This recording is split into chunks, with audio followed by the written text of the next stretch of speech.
We can start. A very happy evening, friends. ಹೇಗಿದ್ದೀರಾ? ಹೇಗಿತ್ತು ನಿಮ್ಮ ದಿನ ಇವತ್ತು? I hope it went really well. So ಇವತ್ತಿನ ಸೆಷನ್ ಅಲ್ಲಿ ನಾವ್ ಏನಪ್ಪ ನೋಡ್ತೀವಿ? 8th ಇಂಗ್ಲಿಷ್ ಅಲ್ಲಿ ಯಾರಿಗಾದ್ರೂ ಏನಾದ್ರು ಐಡಿಯಾ ಇದೆಯಾ ಇವತ್ತಿನ ಕ್ಲಾಸ್ ಅಲ್ಲಿ ನಾವ್ ಏನ್ ನೋಡ್ತೀವಿ ಅಂತ? Yes, exactly. We are going to see future continuous tense. ಹೋದ್ ಕ್ಲಾಸ್ ಅಲ್ಲಿ ಸಿಂಪಲ್ ಫ್ಯೂಚರ್ ಟೆನ್ಸ್ ಬಗ್ಗೆ ನಾವು ತಿಳ್ಕೊಂಡ್ವಿ. ಅದರಲ್ಲಿ ಮುಖ್ಯವಾಗಿರೋ ಒಂದು ವಿಷಯ ಫ್ಯೂಚರ್ ಟೆನ್ಸ್ ಅಂದ್ರೆ ಫ್ಯೂಚರ್ ಅಲ್ಲಿ ಮುಖ್ಯವಾಗಿ ನಾವು ಉಪಯೋಗಿಸ ಈ ಹೆಲ್ಪಿಂಗ್ ವರ್ಬ್ಸ್ ವಿಲ್ ಮತ್ತೆ ಗೋಯಿಂಗ್ ಟು, ಈ ಎರಡನ್ನೂ ನಾವು ಬಳಸ್ತೀವಿ. ಆದ್ರೆ ಎಂತಹ ಸಂದರ್ಭದಲ್ಲಿ ನಾವು ವಿಲ್ ಅನ್ನ ಉಪಯೋಗಿಸ್ತೀವಿ, ಯಾವಾಗ ಗೋಯಿಂಗ್ ಟು ನಾವು ಉಪಯೋಗಿಸ್ತೀವಿ ಅನ್ನೋದನ್ನ ನಾವು ಇವತ್ತು ನೋಡ್ಬಿಟ್ಟು ಅದಾದ್ಮೇಲೆ ಫ್ಯೂಚರ್ ಕಂಟಿನ್ಯೂಸ್ ಟೆನ್ಸ್ ನ ನೋಡೋಣ. ಫ್ಯೂಚರ್ ಕಂಟಿನ್ಯೂಸ್ ಟೆನ್ಸ್ ಅಂದ್ರೆ ಏನಾದ್ರದ್ದು ಮೀನಿಂಗ್, ಡೆಫಿನೇಷನ್, ಸ್ಟ್ರಕ್ಚರ್, ಅದರದ್ದು ಉಪಯೋಗವ ಇದೆಲ್ಲ ನೋಡ್ತೀವಿ. ಅದಕ್ಕೆ ಸಂಬಂಧವಾಗಿರೋ multiple choice questions future continuous tense ಬಗ್ಗೆ ನೋಡ್ತೀವಿ. ಇದಾದ್ಮೇಲೆ will be having dictation as well.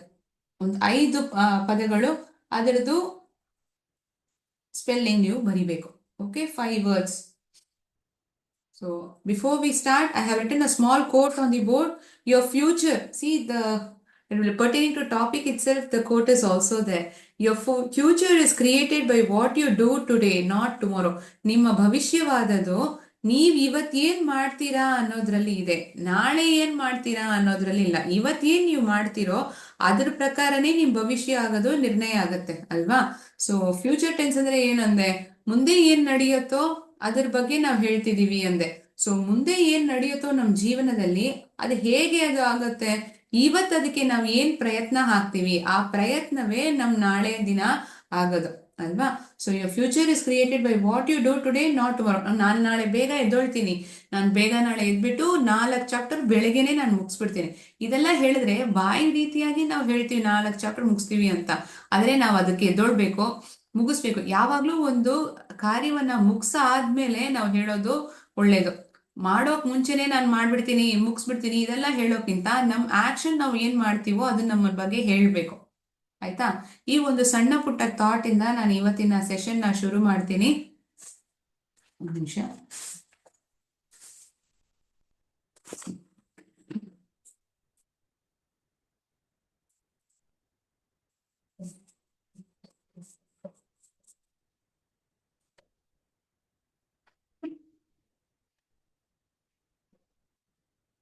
ನಾನು ಆವಾಗಲೇ ಹೇಳಿದಾಗೆ ವಿಲ್ ಮತ್ತೆ ಗೋಯಿಂಗ್ ಟು ಅನ್ನೋದು ಫ್ಯೂಚರ್ ಟೆನ್ಸ್ ಅಲ್ಲಿ ಉಪಯೋಗಿಸ್ತೀವಿ ಅಂತ ಹೇಳಿದ್ವಿ ಅಲ್ವಾ? I will go to school tomorrow. I am going to, I will be going to, sorry, I will be going to London next week. Will ಮತ್ತೆ ಗೋಯಿಂಗ್ ಟು, ಒಂದ್ ಕೆಲ್ಸವನ್ನ ನಾನು ಮಾಡ್ತೀನಿ ಅನ್ನೋದು ಈ 2 ಪದಗಳು ನಮ್ಗೆ ಹೇಳತ್ತೆ. ಆದ್ರೆ ಎಂತಹ ಸಂದರ್ಭದಲ್ಲಿ ನಾನು ವಿಲ್ ನ ಉಪಯೋಗಿಸ್ತೀನಿ, ಎಂತಹ ಸಂದರ್ಭಗಳಲ್ಲಿ ನಾನು ಗೋಯಿಂಗ್ ಟು ನ ಬಳಸ್ತೀನಿ, ಇದನ್ನ ಒಂದು ಆಕ್ಟಿವಿಟಿ ಮೂಲಕ ನಾವು ತಿಳ್ಕೊಳ್ಳೋಣ. ಇಂಟ್ರೆಸ್ಟಿಂಗ್ ಆಗಿ ಆ ಆಕ್ಟಿವಿಟಿ ಮೂಲಕ ನೀವು ನೋಡ್ತೀರಾ. ಅದ್ರ ಜೊತೆಗೆ ಸಣ್ಣ ಪುಟ್ಟ ಎಕ್ಸಾಂಪಲ್ಸ್ಗಳು ಆ ವಿಲ್ಗೂ ಗೋಯಿಂಗ್ ಟು ಇರತ್ತೆ. So that you'll be able to understand it very easily. Okay,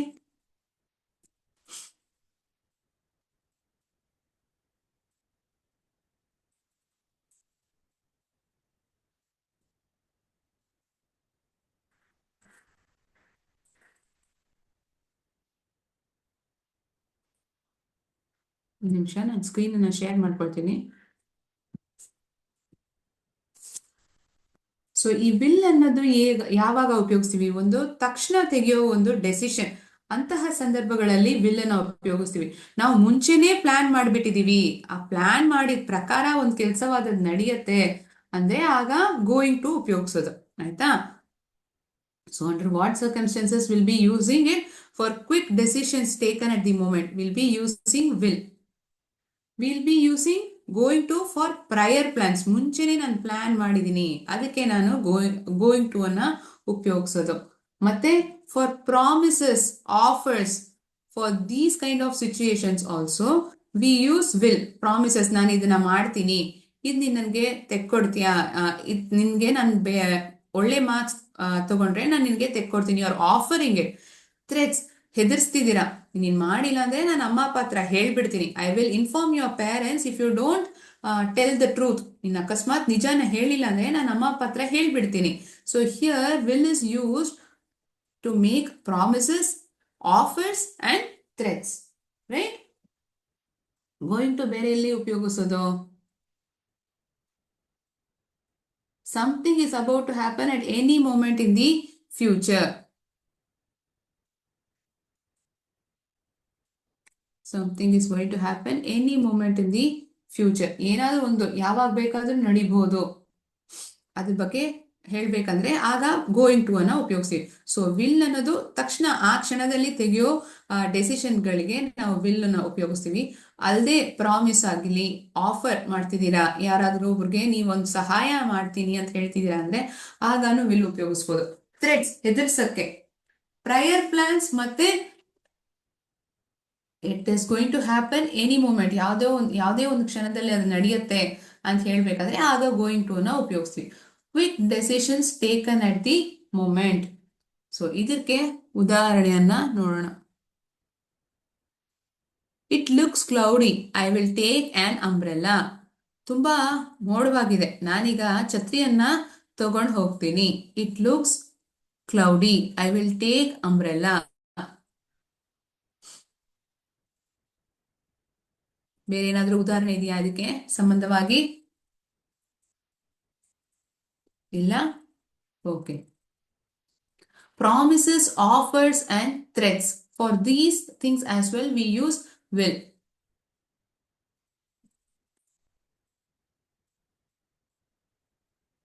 I promise that she will give back the money. ನಾನು ನಿನಗೆ ಪ್ರಾಮಿಸ್ ಮಾಡ್ಕೊಡ್ತೀನಿ, ನಿನ್ನ ಹತ್ರ ಅವಳು ತಗೊಂಡಿರೋ ದುಡ್ಡನ್ನ ಅವಳು ಮತ್ತೆ ವಾಪಸ್ ಕೊಟ್ಬಿಡ್ತಾಳೆ. ಅಂತಹ ಸಂದರ್ಭಗಳಲ್ಲೂ ನಾವು ಹೇಳ್ತೀವಿ. If you tell lies I will inform your father. ನೀನ್ ಸುಳ್ಳು ಹೇಳಿದ್ಯೋ ನಾನು ನೀನು ಅಮ್ಮ ಅಪ್ಪ ಹತ್ರ ಹೇಳ್ಬಿಡ್ತೀನಿ. If you tell lies I will inform your father. So this is pertaining. ಈ ಎರಡು ಉದಾಹರಣೆಗಳು ಪ್ರಾಮಿಸಸ್, ಆಫರ್ಸ್ ಮತ್ತೆ ಥ್ರೆಟ್ಸ್ಗೆ ನಾವು ಉಪಯೋಗಿಸ್ತದ್ದು.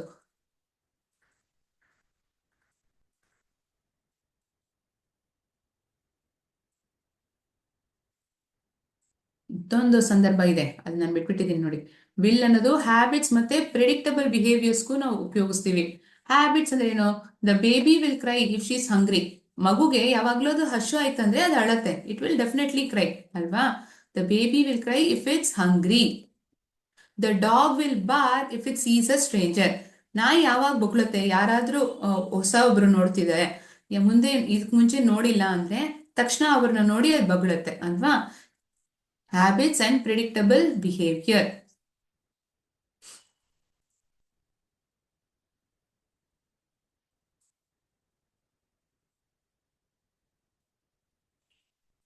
Prior plans ಗೆ ಗೋಯಿಂಗ್ ಟು ಅಂತ ಉಪಯೋಗಿಸ್ತೀವಿ ಅಂದೆ.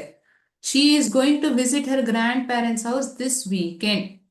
ಅವಳು ಈ ವಾರ ಕೊನೆಯಲ್ಲಿ ಅವಳು ಅಜ್ಜಿ ತಾತನ ಭೇಟಿ ಆಗ್ತಾಳೆ. ಬೇರೆ ಏನಾದ್ರೂ ಉದಾಹರಣೆ ಇದೆಯಾ?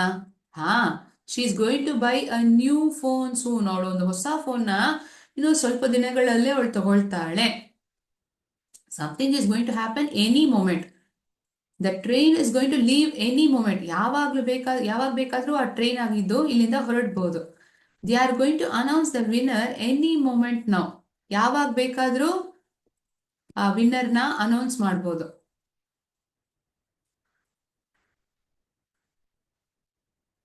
ಸೊ ಸರಿಯಾಗಿರೋ ಜಾಗದಲ್ಲೇ ನಾವು ಈ ವಿಲ್ ನು ಗೋಯಿಂಗ್ ಟು ಅನ್ನ ಉಪಯೋಗಿಸ್ತೀವಿ. ಸೊ ವಿಲ್ ಅನ್ನೋದು ಕ್ವಿಕ್ ಡಿಸಿಷನ್. ಪ್ರಯರ್ ಪ್ಲಾನ್ಸ್ ಗೆ ಗೋಯಿಂಗ್ ಟು ಅನ್ನ ಬಳಸ್ತೀವಿ. ಸೊ ಇದೊಂದು ಅರ್ಥ ಆಗಿರತ್ತೆ ಅಂದ್ಕೊಳ್ತೀವಿ. This would be clear enough, I guess, I suppose.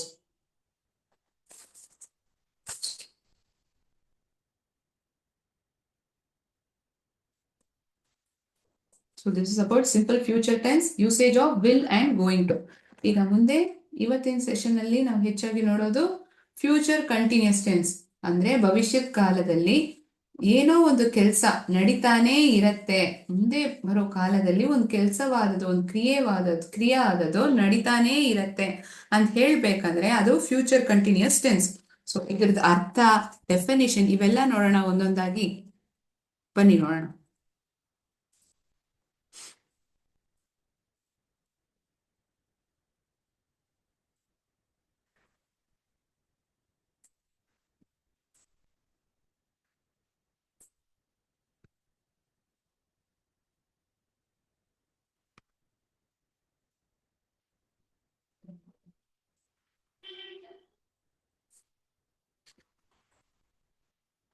ಮೊದಲು ದಿ ಫ್ಯೂಚರ್ ಕಂಟಿನ್ಯೂಸ್ ಟೆನ್ಸ್ ಅಂದ್ರೆ ಅರ್ಥ ಏನಂತ ತಿಳ್ಕೊಂಬೇಡ. Future continuous tense is generally used to represent an event or action that is happening at a certain point in time in the future. ಮುಂದೆ ಬರೋ ಕಾಲದಲ್ಲಿ ಒಂದು ಕೆಲಸವಾದದ್ದು ನಡೆಯುತ್ತೆ ಅಂತ ಹೇಳ್ಬೇಕಂದ್ರೆ ಅದು ನಾನು ಫ್ಯೂಚರ್ ಕಂಟಿನ್ಯೂಸ್ ಟೆನ್ಸ್ ಅಂತ ಹೇಳ್ತೀನಿ. ನಡೀತಾನೆ ಇರತ್ತೆ ಅಂದ್ರೆ ಏನಾಗುತ್ತೆ, ವರ್ಬ್ ಜೊತೆ ING ನ ಸೇರಿಸಿರ್ತೀವಿ. ಆ ಕಂಟಿನ್ಯೂಸ್ ಫಾರ್ಮ್ಗೆ ಬೇರೆ ಒಂದು ಹೆಸರಿದೆಯಾ? ಹಾ ಇದೆ, ಪ್ರೋಗ್ರೆಸಿವ್. ಹೆಚ್ಚಾಗಿ ನಮ್ಗೆ ಇದಕ್ಕೆ ಮುಂಚೆನೆ ಗೊತ್ತಿದೆ ತಾನೆ. We call it as progressive tense as it denotes an action or event that is progressing or continuing at a particular time in the future. Future progressive tense ಅಂತಾನು ಇದನ್ನ ಹೇಳ್ಬೋದು. ಇದಕ್ಕೆ ಏನಾದ್ರೂ ಡೆಫಿನಿಷನ್ ಇದೆಯಾ? ಹಾ ಇದೆ. According to Collins Dictionary, the future continuous tense is used to suggest that something is about to happen or will happen at some time that is not clear or precise. ಯಾವಾಗ ನಡೆಯುತ್ತೆ ಅನ್ನೋದು ನನಗೆ exact ಆಗಿ ಗೊತ್ತಿಲ್ಲ, ಆದ್ರೆ ನಡೆಯುತ್ತೆ ಅನ್ನೋ ವಿಷಯ ಮಾತ್ರ ನನಗೆ ಗೊತ್ತು. So it is going to suggest that something is about to happen or will happen. ಖಂಡಿತವಾಗಿ ಅದು ನಡೆಯುತ್ತೆ, ಆದ್ರೆ ಸರಿಗೆ ಗೊತ್ತಿಲ್ಲ ಯಾವಾಗ ನಡೆಯುತ್ತೆ ಅಂತ ಎಕ್ಸಾಕ್ಟ್ ಆಗಿ ಹೇಳಕ್ ಆಗಲ್ಲ, ಆದ್ರೆ ಖಂಡಿತವಾಗಿ ನಡೆಯುತ್ತೆ. ಅಂತಹ ಸಂದರ್ಭದಲ್ಲಿ ನಾವು ಈ ಫ್ಯೂಚರ್ ಕಂಟಿನ್ಯೂಸ್ ಟೆನ್ಸ್ ನ ಉಪಯೋಗಿಸ್ತೀವಿ. Structure of the sentence. Structure ಅಂದ್ರೆ ಏನು? ಸಬ್ಜೆಕ್ಟ್ ಆದ್ಮೇಲೆ ಏನ್ ಹೆಲ್ಪಿಂಗ್ ವರ್ಬ್ ಬರುತ್ತೆ? Will be going. Will be ಅದ್ರ ಜೊತೆಗೆ ವರ್ಬ್ ಜೊತೆ ING ಬರುತ್ತೆ. ಹೆಲ್ಪಿಂಗ್ ವರ್ಬ್ ಅದಾದ್ಮೇಲೆ present participle form of the verb. Present participle form of the verb ಅಂದ್ರೆ ಏನು? Go plus ING going. Play plus ING playing. I will be playing football tomorrow. ನಾಳೆ football ಅನ್ನ ಆಟ ಆಡ್ತಾ ಇರ್ತೀನಿ. ಒಂದು ಕೆಲಸವಾದದು ಮುಂದೆ ಬರೋ ಕಾಲದಲ್ಲಿ ನಡೀತಾನೆ ಇರತ್ತೆ ಅಂತ ಹೇಳ್ಬೇಕಂದ್ರೆ ಅದು ಫ್ಯೂಚರ್ ಕಂಟಿನ್ಯೂಸ್ ಟೆನ್ಸ್ ಆಗತ್ತೆ. ಸೊ ಇದೇ general structure of the sentence. ಇದರಲ್ಲಿ ಪಾಸಿಟಿವ್ ಇದೆ, ನೆಗೆಟಿವ್ ಇದೆ, ಪ್ರಶ್ನೆ ರೀತಿಯಾಗೂ ನಾವು ಹೇಳ್ತೀವಲ್ವಾ. ಒಂದೊಂದು ಟೆನ್ಸ್ ಅಲ್ಲೂ ಇದನ್ನ ನಾವು ಕಲಿತಾನೆ ಇದೀವಿ. ಕರೆಕ್ಟಾ ಮಕ್ಳೇ? ಸಬ್ಜೆಕ್ಟ್ ಪ್ಲಸ್ ಹೆಲ್ಪಿಂಗ್ ವರ್ಬ್ ಇದೇನೆ. ಈ ಸ್ಟ್ರಕ್ಚರ್ ಅಲ್ಲಿ ಏನ್ ಫಾರ್ಮೆಟ್ ಬಂತೋ ಅದೇ ಪ್ಯಾಟರ್ನ್ ಇಲ್ಲೂ ಇದೆ. Past participle form of the verb, then the rest of the sentence. ಒಂದು ಉದಾಹರಣೆ ನೋಡ್ಬೇಕಂದ್ರೆ I will be achieving my goals. ನನ್ನ ಗುರಿಗಳನ್ನು ಸಾಧಿಸುತ್ತಿರುತ್ತೇನೆ. ನಾನು ಅನ್ನೋದು ನನ್ನ I will be my goals. ನನ್ನ ಅಂದ್ರೆ ಮೈ. ನಾನು ನನ್ನ ಗುರಿಗಳಂದ್ರೆ ಏನು? ನನ್ನ ಗೋಲ್ಸ್, ಮೈ ಆಂಬಿಷನ್ಸ್, ಅದನ್ನ ನಾನು ಅಚೀವ್ ಮಾಡ್ತಿರ್ತೀನಿ. I will be achieving my goals. Negative ಅಂದ್ರೆ ಏನಾಗ್ಬಿಡತ್ತೆ? ವೋಂಟ್, ವಿಲ್ ನಾಟ್ ಬಿ, ಈ ತರ ಹೇಳ್ತೀವಲ್ವಾ. Subject plus will not be or won't be, past participle form of the verb, then the rest of the sentence. They will not be arriving on time. ಅವರು ಸಮಯಕ್ಕೆ ಸರಿಯಾಗಿ ಬರುತ್ತಿರುತ್ತಿಲ್ಲ. They will not be arriving on time. ಮುಂದೆ ಬರೋ ಕಾಲದಲ್ಲೇ, ಆದ್ರೆ ಅವ್ರ ಸಮಯಕ್ಕೆ ಬರೋದಿಲ್ಲ. ಅವ್ರಿಗೆ ಯಾವಾಗ್ಲೂ ಒಂದು ಅಭ್ಯಾಸ ಆಗ್ಬಿಟ್ಟಿದೆ.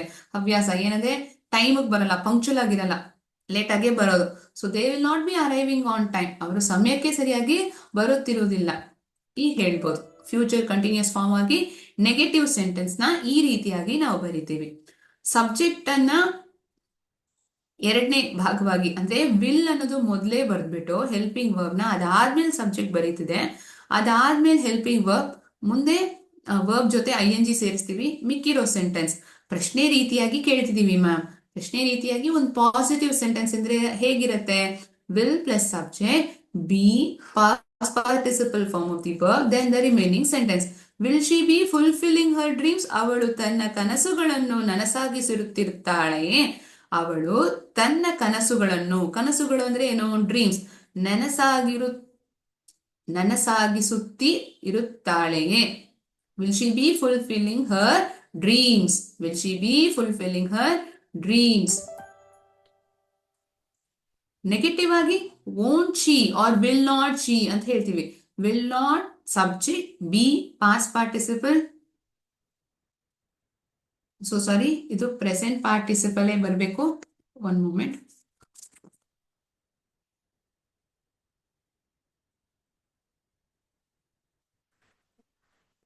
ಒಂದು ನಿಮಿಷ ಮಕ್ಕಳೇ.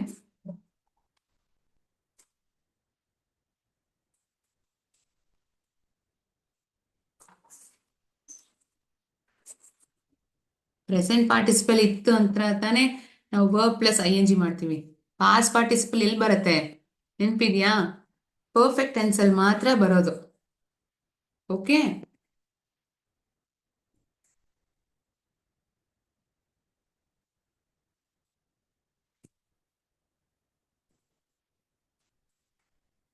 ನಿಮಿಷ ನಾನು ಸ್ಕ್ರೀನ್ ಅನ್ನ ಶೇರ್ ಮಾಡ್ಕೊಳ್ತೀನಿ.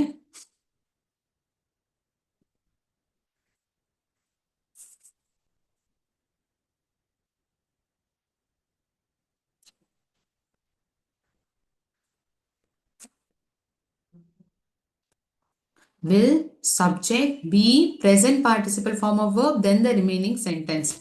Will she be fulfilling her dreams? ಇಲ್ಲಿ ನೋಡಿದ್ರೆ will she, will helping verb, she subject, be fulfilling, fulfill plus ing, present participle of verb ಬಂದ್ಬಿಡ್ತು. ಅದೇ ತರಾನೇ ನೆಗೆಟಿವ್ ಫಾರ್ಮ್ ಅಲ್ಲಿ won't she be present participle form of the verb, then the remaining sentence. won't they be arriving on time? ಅವರು ಸಮಯಕ್ಕೆ ಸರಿಯಾಗಿ ಬರುತ್ತಿರುತ್ತಿಲ್ಲವೇ? ಅವ್ರು ಸರಿಯಾಗಿರೋ ಸಮಯಕ್ಕೆ ಬರುತ್ತಿರೋದಿಲ್ವಾ? ಆತರ ಕೇಳ್ತಿದ್ದೀರಾ.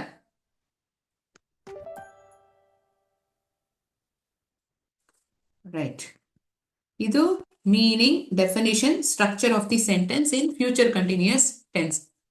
ಈಗ ಇದ್ರದ್ದು ಉಪಯೋಗ, ಯಾವಾಗೆಲ್ಲ ನಾವು ಈ ಫ್ಯೂಚರ್ ಕಂಟಿನ್ಯೂಸ್ ಟೆನ್ಸ್ ನ ಉಪಯೋಗಿಸ್ತೀವಿ, ಎಂತಹ ಸಂದರ್ಭಗಳಲ್ಲಿ ಅದರದ್ದು ಉಪಯೋಗವೇನೋ ಇದೆಲ್ಲ ನೋಡಿ ತಿಳ್ಕೊಳ್ಳೋಣ. ಅದ್ರ ಜೊತೆಗೆ ಒಂದು ಉದಾಹರಣೆ ಅವನ್ನು ನೋಡೋಣ.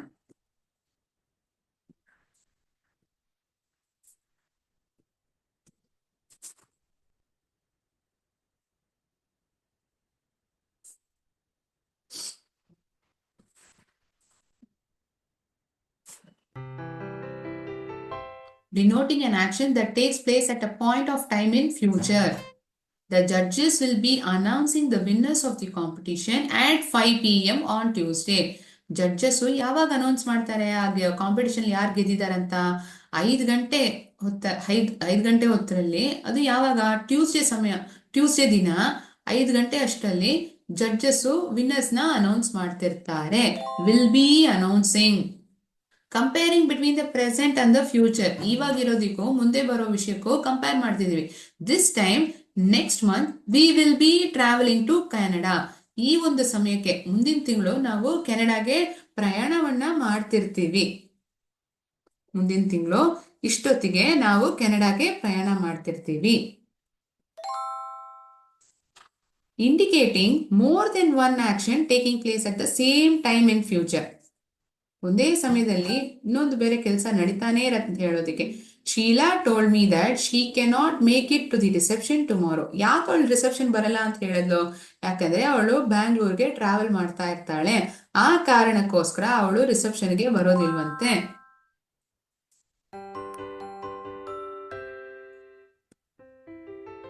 ಇವಷ್ಟು ಫ್ಯೂಚರ್ ಕಂಟಿನ್ಯೂಸ್ ಟೆನ್ಸ್ ಎಲ್ಲೆಲ್ಲ ಬಳಸ್ತೀವಿ ಅನ್ನೋದು ಉಪಯೋಗವನ್ನ ಇಲ್ಲಿ ಹೇಳಿದ್ದೀನಿ. ಆಯ್ತಾ?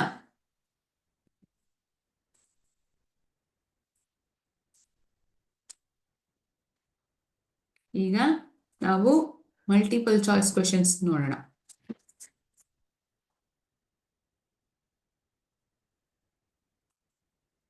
ಫ್ಯೂಚರ್ ಕಂಟಿನ್ಯೂಸ್ ಟೆನ್ಸ್ಗೆ ಸಂಬಂಧವಾಗಿರೋ ಮಲ್ಟಿಪಲ್ ಚಾಯ್ಸ್ ಕ್ವೆಶನ್ಸ್, ಅದಕ್ಕೆ ಆನ್ಸರ್ಸ್ ಮಾತ್ರ ನೀವು ಬರೆದ್ರೆ ಸಾಕು.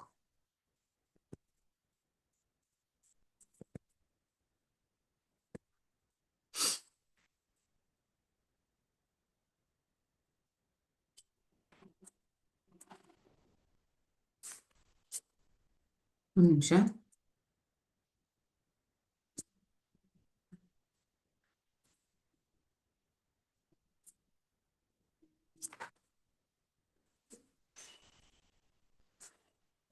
This time next week we dash to the mountains. ಈ ಒಂದು ಸಮಯಕ್ಕೆ ಮುಂದಿನ ವಾರ ಇಷ್ಟೊತ್ತರಲ್ಲಿ ನಾವು ಮಲೆಗಳು, ಬೆಟ್ಟಗಳಲ್ಲಿ ನಾವು ಟ್ರಾವೆಲ್ ಮಾಡ್ತಾ ಇರ್ತೀವಿ. V travel, we will travel, V will be travelling, we are travelling. ಇವಾಗ ಒಂದು ಕೆಲಸ ಮಾಡ್ತಾ ಇದೀವಿ ಅಂದ್ರೇನೆ ಆರ್ ಟ್ರಾವೆಲಿಂಗ್. ಇಲ್ಲಿ ಏನು ಉಪಯೋಗಿಸ್ತೀವಿ? Will travel, will be travelling. Future continuous ಟೆನ್ಸ್ಗೆ ಯಾವುದು ಇಲ್ಲಿ ಸರಿಯಾಗಿರೋ ಆಪ್ಷನ್? 30 ಸೆಕೆಂಡ್ಸ್ ಟೈಮ್ ಕೊಡ್ತೀನಿ ನಿಮಗೆ.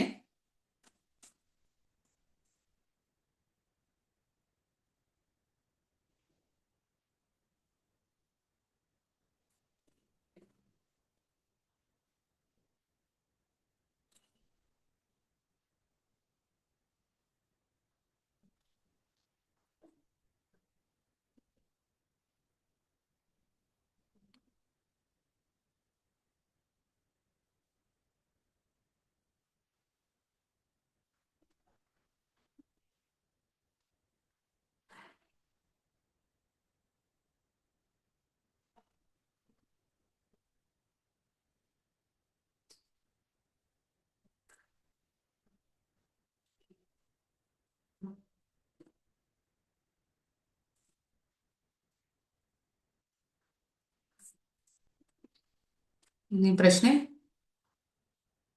Don't call it 9 PM. She dash sleep. Sleep ಅನ್ನೋದು ನಿಮಗೆ ಹಿಂಟ್ ವರ್ಡ್. 9 ಗಂಟೆ ಅಷ್ಟರಲ್ಲಿ ಅವಳಿಗೆ ಕಾಲ್ ಮಾಡಬೇಡ, ಯಾಕಂದ್ರೆ ಅವಳು ನಿದ್ದೆ ಮಾಡ್ತಾ ಇರ್ತಾಳೆ. Will sleep, is sleeping, will be sleeping, sleeps.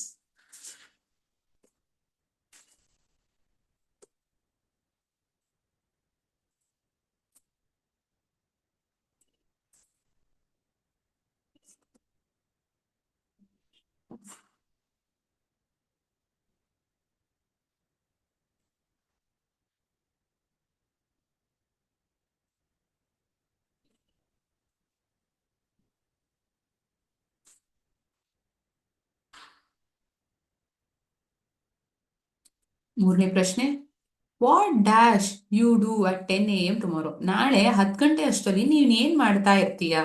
What will you do at 10 AM tomorrow? What are you doing? What will you be doing? What will you be what will be so sorry what you will be doing? What will you be doing? What you will be doing? What are you doing? What will you do at 10 AM tomorrow? ಯಾವ option ಸರಿಗಿದೆ?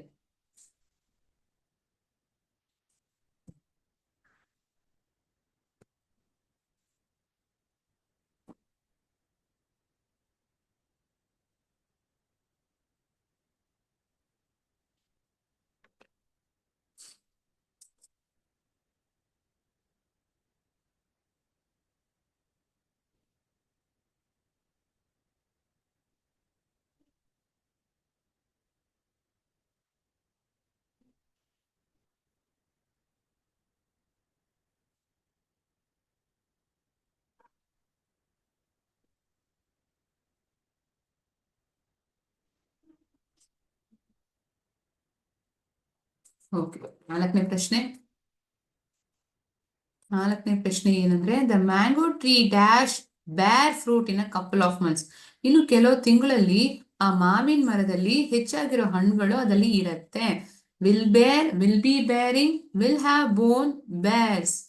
ಬೇರ್ ಅಂದ್ರೆ ಇದಲ್ಲ, animal ಅಲ್ಲ, ಆ ಮರದಲ್ಲಿ ಇರತ್ತಂತ ಹೇಳೋ ತರ. ಮರದಲ್ಲಿ ಆ ಹಣ್ಣುಗಳನ್ನ ಇನ್ನು ಕೆಲವು ತಿಂಗಳಲ್ಲಿ ನಾವು ಅದನ್ನ ನೋಡ್ಬೋದು. ಆ ಮರದಲ್ಲಿ ಬೆಳೆದಿರತ್ತೆ, ಇರತ್ತೆ.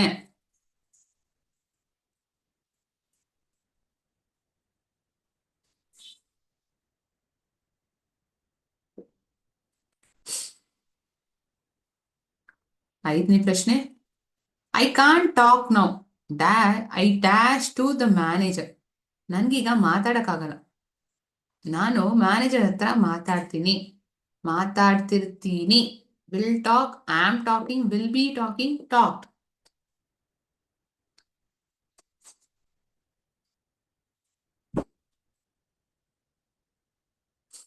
Will talk, am talking, will be talking, talk.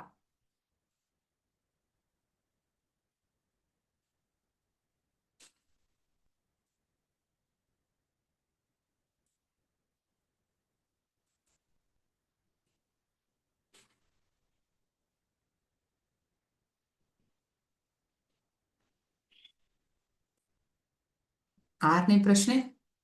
What dash you dash next weekend. ಮುಂದಿನ ವಾರ ನೀನು ಏನ್ ಮಾಡ್ತಾ ಇರ್ತೀಯ? What will you do next weekend? What will you be doing next weekend? What are you doing next weekend? What do you do next weekend? ಇನ್ನು 4 ಪ್ರಶ್ನೆಗಳಿದೆ.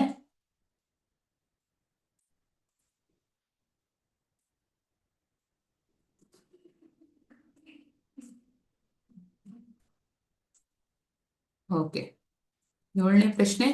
By the time he arrives we dash for hours.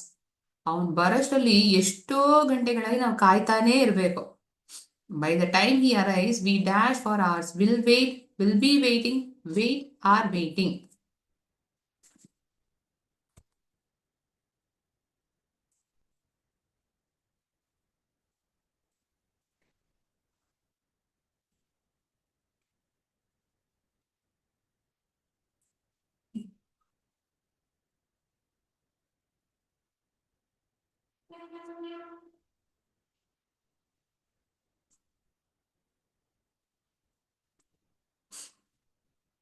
ಎಂಟನೇ ಪ್ರಶ್ನೆ. She dash her presentation during the meeting. She will give, she will be giving, she gives, she is giving. ಅವಳು ಕೊಡ್ತಾ ಇರ್ತಾಳೆ presentation ನ. ಯಾವಾಗ? Meeting ಇರುವಾಗ ಅವಳು ಪ್ರೆಸೆಂಟೇಶನ್ ನ ಕೊಡ್ತಾ ಇರ್ತಾಳೆ. ಕೊಡ್ತಾ ಇರ್ತಾಳೆ ಕಂಟಿನ್ಯೂಸ್ ಫಾರ್ಮ್ ಅಲ್ಲಿ ಇರಬೇಕು. ಸೊ ಯಾವ ಆಪ್ಷನ್ ನ ಚೂಸ್ ಮಾಡ್ತೀರಾ? Will be giving, gives, is giving.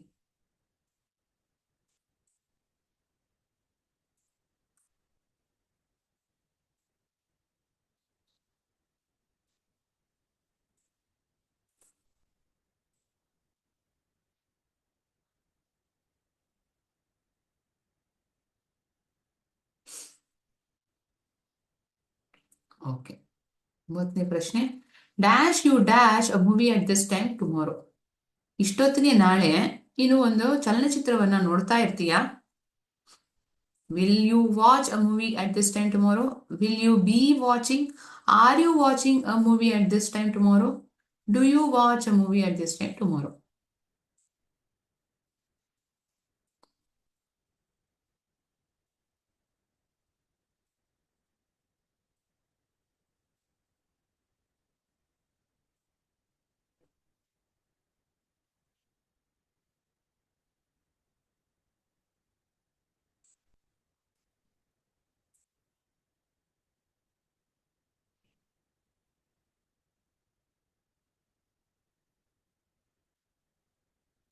ಹತ್ತನೇ ಪ್ರಶ್ನೆ. The children dash in the park all afternoon tomorrow. The children will play in the park all afternoon tomorrow, will be playing, are playing, play in the park. ಯಾವುದು ಸರಿಯಾಗಿರೋ option? The children dash in the park all afternoon tomorrow. ನಾಳೆ ಇಷ್ಟೊತ್ತರಲ್ಲಿ ಮಕ್ಕಳು park ಅಲ್ಲಿ ಆಟ ಆಡ್ತಾ ಇರ್ತಾರೆ. ಯಾವ ಆಪ್ಷನ್ ನ ನೀವು ಚೂಸ್ ಮಾಡ್ತೀರಾ? ವಿಲ್ ಪ್ಲೇ ಆಟ ಆಡ್ತಾರೆ, ಆಟ ಆಡ್ತಾ ಇರ್ತಾರೆ, ಆಟ ಆಡ್ತಿದ್ದಾರೆ, ಆಟ ಆಡ್ತಾರೆ. ಯಾವ್ದು ಕರೆಕ್ಟು? ಫೈನ್. 10 ಪ್ರಶ್ನೆಗಳು, 10 ಪ್ರಶ್ನೆಗಳಿಗೂ ಉತ್ತರವನ್ನ ಸರಿಯಾಗಿ ಚೂಸ್ ಮಾಡಿರ್ತೀರಾ ಅಂತ ಅಂದ್ಕೊಳ್ತೀನಿ.